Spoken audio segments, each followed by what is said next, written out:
బ్యాంక్‌లో క్లర్క్, రైల్వేలో క్లర్క్ ఇట్లా కంపేర్ చేద్దామండి. బ్యాంక్‌లో క్లర్క్ 50,000 రూపీస్ వస్తుంది. అదే రైల్వేలో కమర్షియల్ క్లర్క్ 65,000-70,000 వస్తుంది. కానీ రొటేషనల్ షిఫ్ట్ అండి.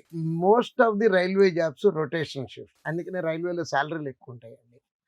రొటేషనల్ షిఫ్ట్‌కి సాలరీ ఎక్కువ ఉండటానికి సంబంధం ఏంటండి అంటారు. సాలరీ ఎవ్రి డెఫినిషన్ తీసుకుంటే గనక మనం గూగుల్ నుంచి గాని, డిక్షనరీ నుంచి గాని కాంపెన్సేషన్ పెయిడ్ ఫర్ సాక్రిఫైస్. అంటే ఈ ఈ బాడీ నా సొంతం. 24 గంటలు నాయి. నా టైంని మీ సంస్థకి నేను కొంత టైము సాక్రిఫైస్ చేసినందుకు గాను మీరు నాకిచ్చేటటువంటి డబ్బే సాలరీ అంటారండి. సాలరీ ఫిక్స్ చేయటానికి బోలెడన్ని పారామీటర్లు ఉన్నాయండి. ఒకటి working timings. Next working with human biology are working with against human biology. Working without risk, working with risk. ఇలా బోలెడన్ని ఫ్యాక్టర్లు ఉన్నాయండి సాలరీ ఫిక్స్ చేయడానికి.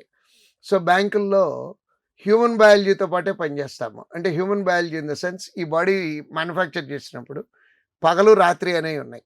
పగలపూట పని చేయాలి, రాత్రిపూట పడుకోవాలి. అది ఈ హ్యూమన్ బాడీకి తయారు చేసినటువంటి సైన్స్. అయితే రైల్వే ఉద్యోగాలు అనుకోండి, హ్యూమన్ బయాలజీకి ఎగెనిస్ట్గా పనిచేయాల్సి వస్తుంది. ఓకే.